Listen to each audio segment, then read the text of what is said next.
नमस्कार विद्यार्थियों, आज का हमारा टॉपिक है लोकेलाइज्ड एंड डीलोकेलाइज्ड केमिकल बॉन्ड, जिसे हम हिंदी में केंद्रीकृत अथवा स्थानीकृत तथा विकेंद्रीकृत अर्थात विस्थानीकृत रासायनिक बंध कहते हैं। तो आज के इस वीडियो में हम केंद्रीकृत एवं विकेंद्रीकृत रासायनिक बंध के बारे में जानेंगे।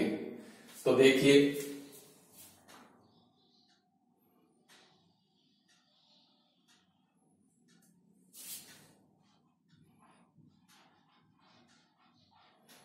लोकेलाइज्ड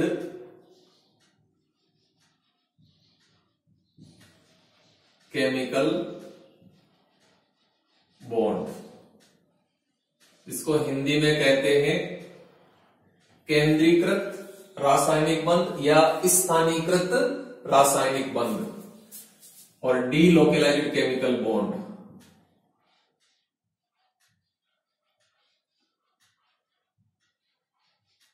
डीलोकेलाइज्ड केमिकल बॉन्ड, जिसे हम हिंदी में कहते हैं विकेंद्रीकृत रासायनिक बंध या विस्थानीकृत रासायनिक बंध। तो देखिए, हम जानते हैं कि परमाणुओं के मध्य जब इलेक्ट्रॉनों की साझेदारी होती है तब परमाणुओं के मध्य कोवेलेंट बॉन्ड यानी सह संयोजी बंध का निर्माण होता है। यानी परमाणुओं के मध्य इलेक्ट्रॉनों की शेयरिंग के द्वारा सह संयोजी यानी कोवेलेंट बॉन्ड का निर्माण होता है। और एक कोवेलेंट बॉन्ड में यानी एक सह संयोजी बंध में दो इलेक्ट्रॉन्स होते हैं।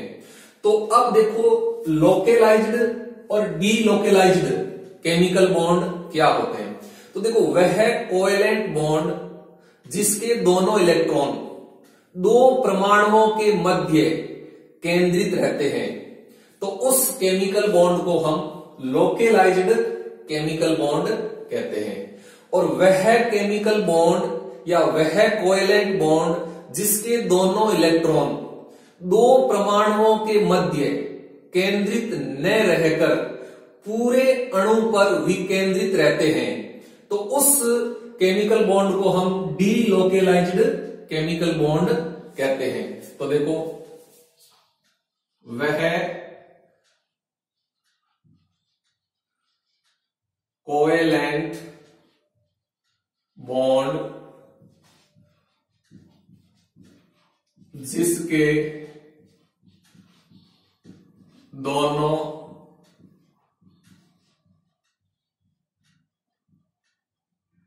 इलेक्ट्रॉन्स, वह कोवेलेंट बॉन्ड जिसके दोनों इलेक्ट्रॉन दो परमाणुओं के मध्य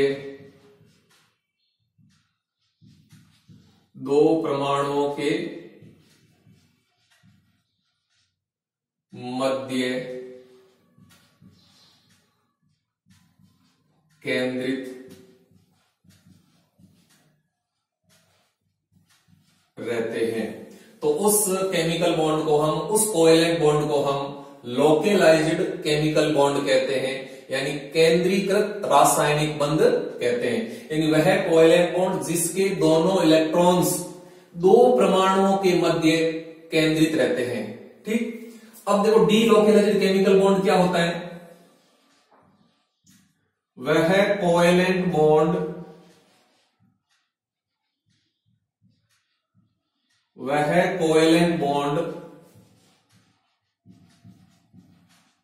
जिसके दोनों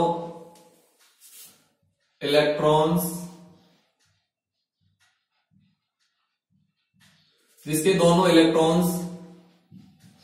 दो परमाणुओं के मध्य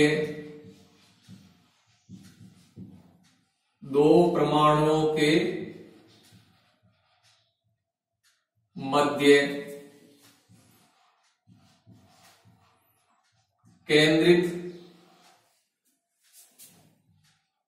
न रहकर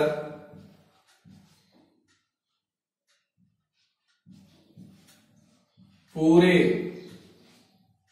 अणु पर विकेंद्रित रहते हैं, पूरे अणु पर विकेंद्रित रहते हैं। तो उस केमिकल बॉन्ड को हम डीलोकेलाइज्ड केमिकल बॉन्ड कहते हैं, यानी वह कोवेलेंट बॉन्ड जिसके दोनों इलेक्ट्रॉन्स दो परमाणुओं के मध्य केंद्रित न रहकर पूरे अणु पर विकेंद्रित रहते हैं। तो उस केमिकल बॉन्ड को हम डीलोकेलाइज्ड केमिकल बॉन्ड कहते हैं, जिसको हिंदी में कहते हैं हम विकेंद्रीकृत रासायनिक बंध या विस्थानीकृत रासायनिक बंध। ठीक, अब देखो,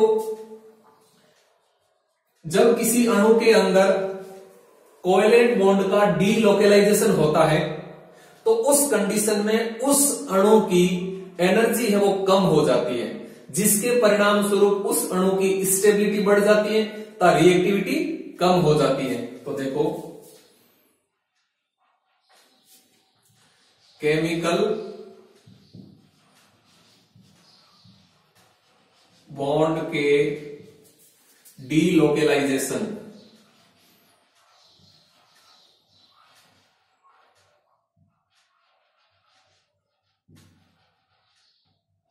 केमिकल बॉन्ड के डीलोकेलाइजेशन से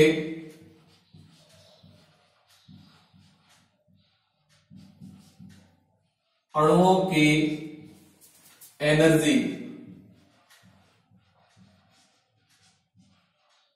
कम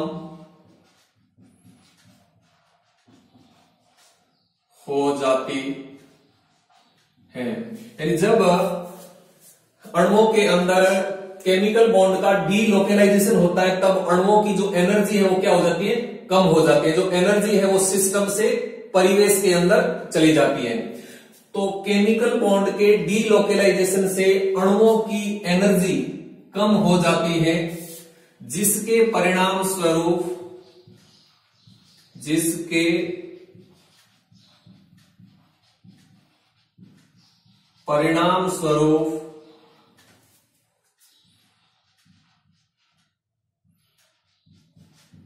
अणुओं की स्टेबिलिटी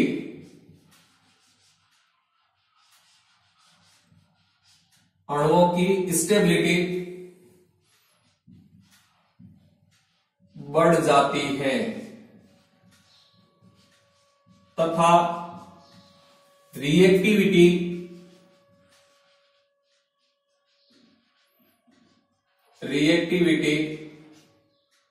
कम हो जाती है। तो ये बहुत महत्वपूर्ण बात अच्छी तरह से ध्यान में रखना कि जब किसी अणु के अंदर कोवेलेंट बॉन्ड का डीलोकेलाइजेशन होता है, यानी कोवेलेंट बॉन्ड का विस्थानीकरण होता है, तो उस कंडीशन में उस अणु की जो एनर्जी है यानी जो ऊर्जा है वो कम हो जाती है, एनर्जी कम हो जाती है। और जब अणु की एनर्जी कम हो जाती है तब अणु की स्टेबिलिटी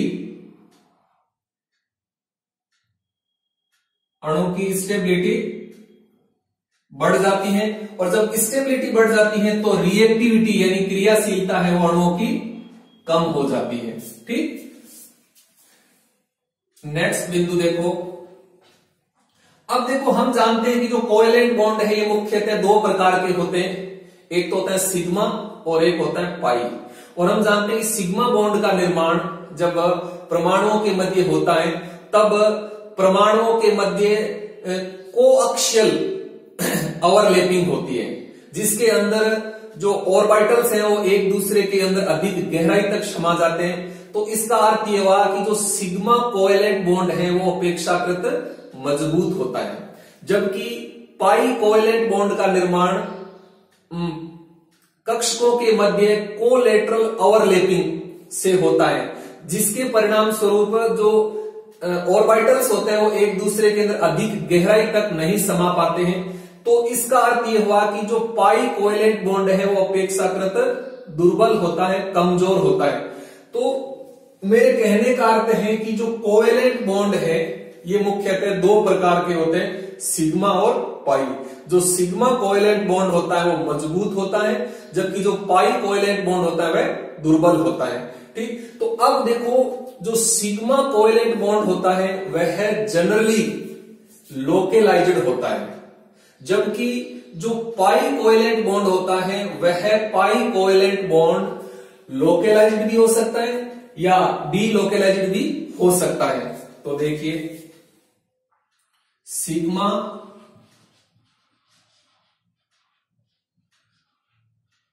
कोवेलेंट बॉन्ड जनरली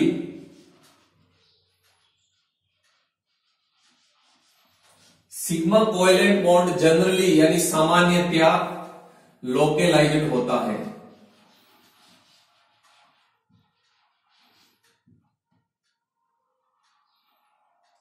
जो सिग्मा कोवेलेंट बॉन्ड होता है वह सिग्मा कोवेलेंट बॉन्ड जनरली लोकेलाइज्ड होता है,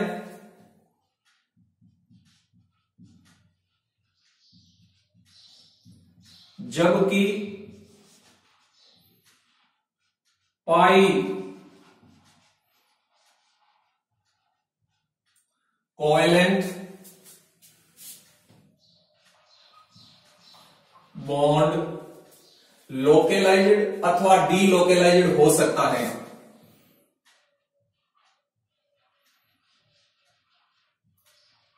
लोकेलाइज्ड अथवा डीलोकेलाइज्ड।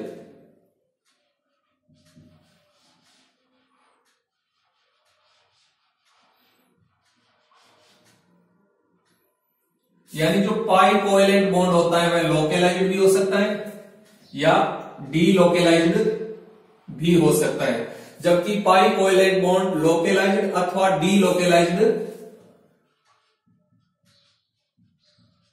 हो सकता है। अब यहां एक बात अच्छी तरह से नोट कीजिए कि जो पाई कोवेलेंट बॉन्ड है वह कब डीलोकेलाइज्ड होगा। देखो जब पाई बॉन्ड है वो किसी अन्य पाई बॉन्ड के साथ या किसी लोन पेयर के साथ या पॉजिटिव चार्ज के साथ या नेगेटिव चार्ज के साथ अगर कंजुगेशन में है तो उस कंडीशन में वह पाई बॉन्ड डीलोकेलाइज्ड होता है। ठीक, जब पाई बॉन्ड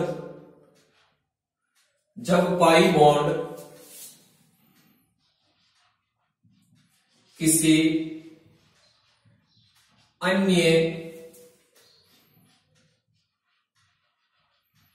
पाई बॉन्ड के साथ या किसी लोन पेयर के साथ या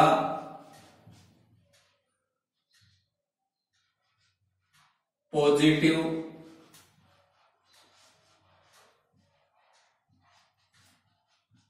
चार्ज के साथ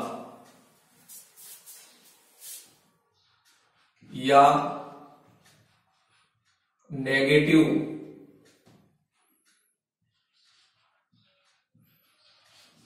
चार्ज के साथ कंजुगेशन में होता है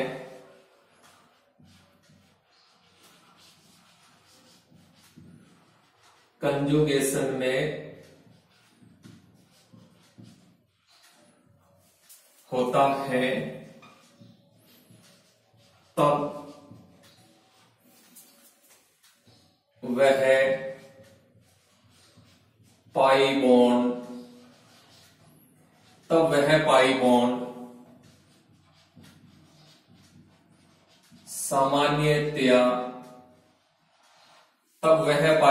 सामान्यतया डीलोकेलाइज्ड होता है।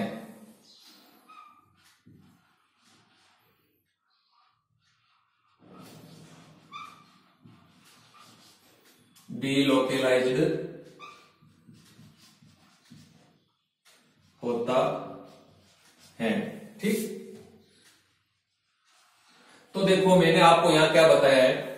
कि जो सिग्मा कोवेलेंट बॉन्ड होता है, sigma covalent bond generally localised होता है, लेकिन आपको कुछ केस ऐसे भी देखने को मिलेंगे जहां सिग्मा बॉन्ड के इलेक्ट्रॉन भी डीलोकलाइज्ड होते हैं। जैसे अपन देखेंगे हाइपर कंजुगेशन।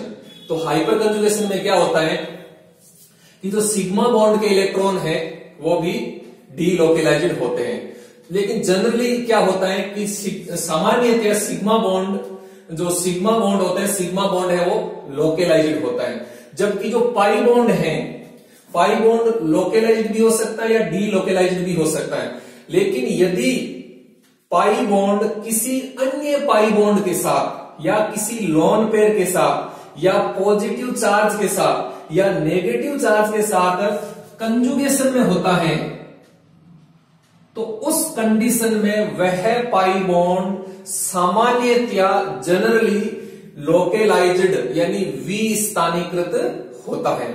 तो ये हो गया केंद्रीकृत एवं विकेंद्रीकृत केमिकल बॉन्ड। अब हम इनके देखो एग्जांपल लेते हैं लोकलाइज्ड एवं डीलोकलाइज्ड केमिकल बॉन्ड के। तो इनके उदाहरण देखिए।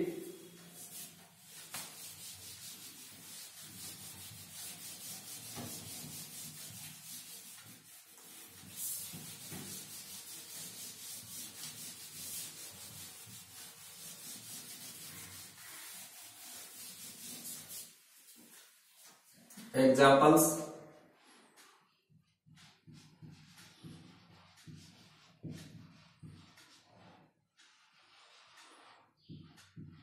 एग्जाम्पल्स। तो देखो हम यहां एग्जाम्पल लेते हैं localised and delocalised chemical bond की।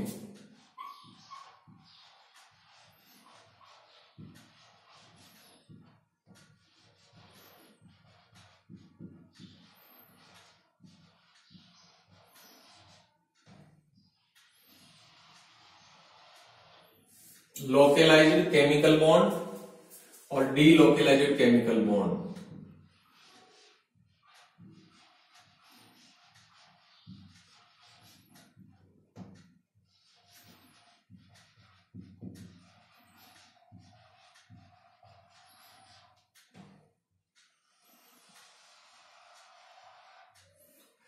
तो देखिए मैं आपको यहां एग्जांपल देता हूं एक एथेन।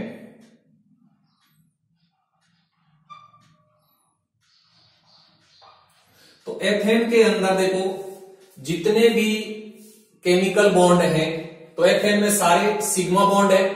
कितने सिग्मा बॉन्ड, कितने देखो, एक सिग्मा बॉन्ड तो ये रहा और 3 यहां और 3 यहां, तो टोटल 7 सिग्मा बॉन्ड है। तो इस एथेन के अंदर सभी जो 7 सिग्मा बॉन्ड हैं वे सभी 7 सिग्मा बॉन्ड लोकलाइज्ड होते हैं। क्या होते हैं? लोकलाइज्ड होते हैं, क्योंकि इनके जो दोनों इलेक्ट्रॉन्स हैं वे दोनों इलेक्ट्रॉन्स 2 परमाणुओं के मध्य केंद्रित रहते हैं। ठीक, और एग्जांपल ले हम, तो देखो एथीन, एथीन। अब एथीन के अंदर देखो सिग्मा बॉन्ड भी है और पाई बॉन्ड भी है, लेकिन इस एथीन के अंदर जितने भी सिग्मा बॉन्ड है और जो पाई बॉन्ड है वे सभी लोकलाइज्ड हैं। क्या है? लोकलाइज्ड हैं। और एग्जांपल ले हम,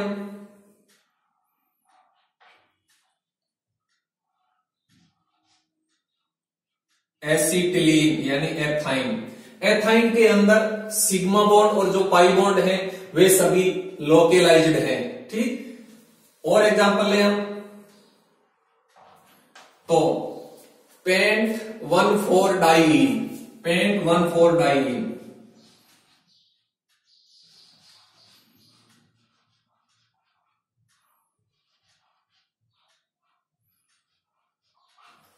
एक, 2, 3, 4, 5, तो 1 number, 2 number, 3 number, 4 number, 5 number. तो पेंट 1,4 डाइईन। तो पेंट 1,4 डाइईन के अंदर सभी केमिकल बॉन्ड लोकलाइज्ड हैं। तो इसके अंदर देखो सिग्मा बॉन्ड भी है और पाई बॉन्ड भी है। तो सिग्मा बॉन्ड तो जनरली लोकलाइज्ड ही होते हैं, लेकिन यहां जो 2 पाई बॉन्ड है, एक ये और ये, तो ये दोनों पाई बॉन्ड एक दूसरे के साथ कंजुगेशन में नहीं है। तो अतः ये दोनों कंजुगेशन का मतलब इनके बीच में एक सिग्मा बॉन्ड यानी अल्टरनेटिंग क्रम में होना चाहिए। तो देखो यहां इन दोनों पाई बॉन्ड के बीच में 2 सिग्मा बॉन्ड है, अर्थात ये दोनों पाई बॉन्ड अल्टरनेटिंग क्रम में नहीं है, कंजुगेशन में नहीं है। अतः यहां जो दोनों पाई बॉन्ड है ये दोनों पाई बॉन्ड भी लोकेलाइज्ड है, ठीक, यानी केंद्रीकृत है, स्थानीकृत है। तो और भी बहुत सारे एग्जाम्पल हो सकते हैं जिनमें जो केमिकल बॉन्ड है वो सभी केमिकल बॉन्ड्स लोकेलाइज्ड होते हैं, यानी केंद्रीकृत यानी स्थानीकृत होते हैं, ठीक। अब हम देखो डीलोकेलाइज्ड केमिकल बॉन्ड्स के एग्जांपल लेते हैं। तो हम यहां एग्जांपल लेते हैं ब्यूट 1,3 डाइईन।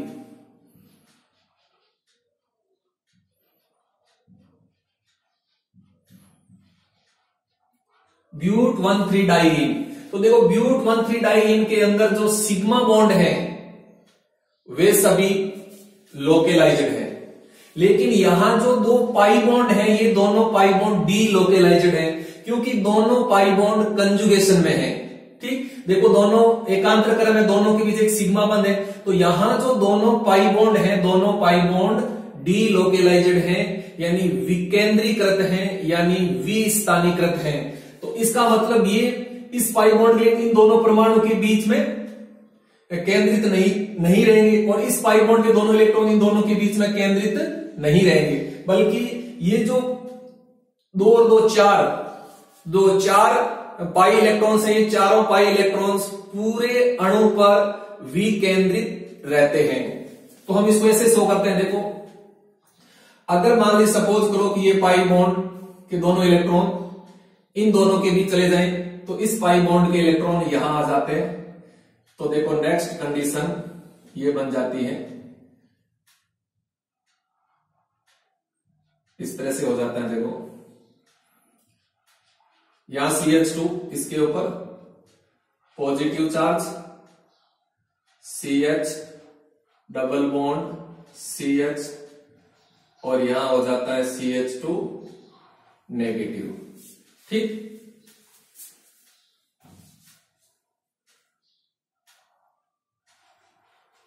CH2 negative. तो अब देखो ये जो ब्यूट 1,3 डाइईन है इसके अंदर दोनों पाई बॉन्ड डीलोकेलाइज्ड होते हैं। क्या होते हैं? डीलोकेलाइज्ड होते हैं, क्योंकि यहां पाई बॉन्ड के इलेक्ट्रॉन है वो 2 परमाणुओं के मध्य केंद्रित न रहकर पूरे अणु पर विकेंद्रित रहते हैं। और अपने एग्जाम्पल देखें तो बेंजीन,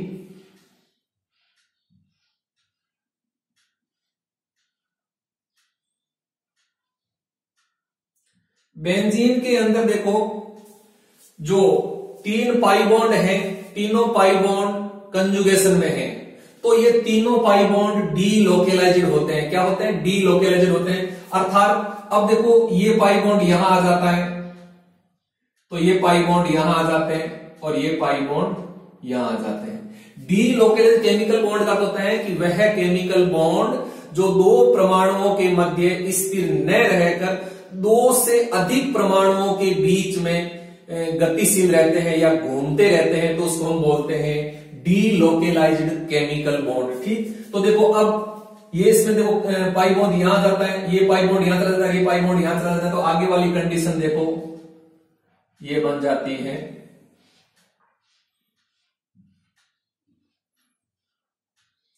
देखो यहां आ गया, ये यहां आ गया, ये यहां गया, फिर देखो ये यहां चला जाता है, ये बॉन्ड यहां आ जाता है, ये बॉन्ड यहां आ जाता है। तो इस तरह से देखो तीनों पाई बॉन्ड है वो डीलोकेलाइज्ड होते हैं बेंजीन के अंदर।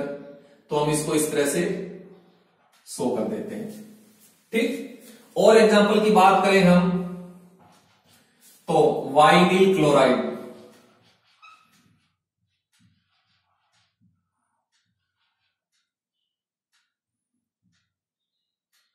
वाइनिल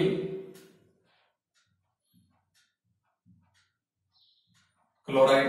अब देखो वाइनिल क्लोराइड में क्या है कि पाई बॉन्ड और लोन पेयर कंजुगेशन में, तो इसका मतलब ये जो पाई बॉन्ड है ये पाई बॉन्ड डीलोकेलाइज्ड होता है। कैसे देखो, अगर देखो ये लोन पेयर अगर यहां आता है तो ये इधर आ जाता है। तो देखो नेक्स्ट कंडीशन कौन सी बन जाती है, CH2 नेगेटिव, यहां डबल बॉन्ड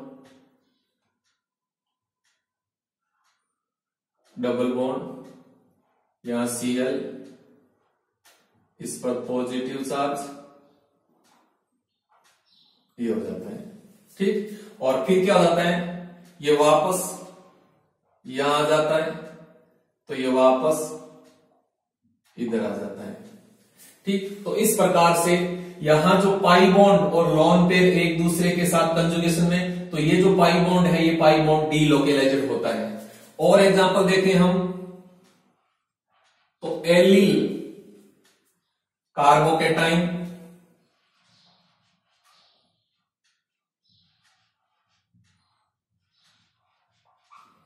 ये देखो एलिल कार्बोकेटाइन है, इसके अंदर क्या है देखो, ये पाई बॉन्ड पॉजिटिव चार्ज के साथ में कंजुगेशन में है। तो जब pi bond positive charge conjugation में है तो इसका मतलब ये पाई बॉन्ड क्या होगा, डीलोकेलाइज्ड होता है। देखो किस तरह से, तो अब देखो यहां क्या होता है कि ये इधर आ जाता है, तब देखो किस तरह से व्यवस्था बन जाती है, यहां पॉजिटिव चार्ज,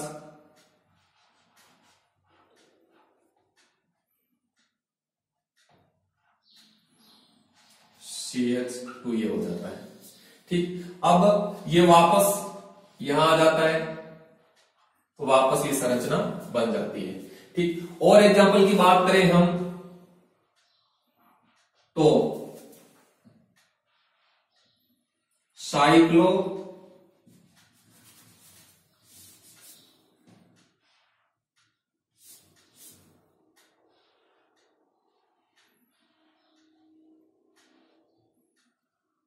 साइक्लोपेंटाडाइनल रिनाइन। अब देखो साइक्लोपेंटाडाइनल रिनाइन के अंदर भी क्या होता है कि ये जो पाई बॉन्ड है और ये जो पाई बॉन्ड है ये नेगेटिव चार्ज के साथ कंजुगेशन में और ये आपस में भी कंजुगेशन में है। तो इसके अंदर देखो ये जो दोनों पाई बॉन्ड है, दोनों पाई बॉन्ड क्या होते हैं, डीलोकेलाइज्ड होते हैं। क्या होते हैं, डीलोकेलाइज्ड होते हैं। यानी इसके अंदर ये कहने का अर्थ है कि जैसे जब ये पाई बॉन्ड यहां आएगा तो नेगेटिव चार्ज यहां जाता है, जैसे देखो इस तरह से इसमें। अब देखो ये इसके अंदर क्या हो गया कि ये जो नेगेटिव चार्ज है ये नेगेटिव चार्ज यहां आ गया तो ये यहां चला गया, तो ये व्यवस्था बन जाती है। देखो यहां डबल बॉन्ड, यहां नेगेटिव चार्ज और यहां डबल बॉन्ड। ठीक, अब क्या हो जाता है, ये नेगेटिव चार्ज यहां तो ये यहां आ जाता है, तो आगे वाली व्यवस्था इस तरह से बन जाती है।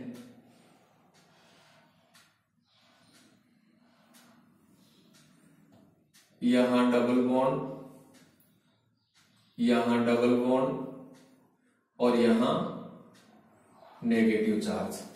अब देखो नेगेटिव चार्ज यहां आ जाता है तो ये पॉजिटिव चार्ज यहां आ जाता है, तो देखो नेक्स्ट स्ट्रक्चर ये बन जाती है।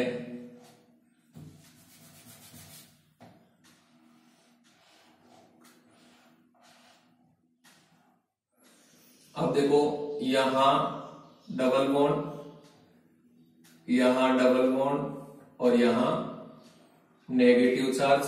ठीक, अब क्या होता है, नेगेटिव चार्ज यहां आता है तो ये पाई बॉन्ड यहां चला जाता है, तो नेक्स्ट संरचना इस तरह से आ जाती है। देखो यानी यहां डबल बॉन्ड, यहां ये डबल बॉन्ड और यहां नेगेटिव चार्ज।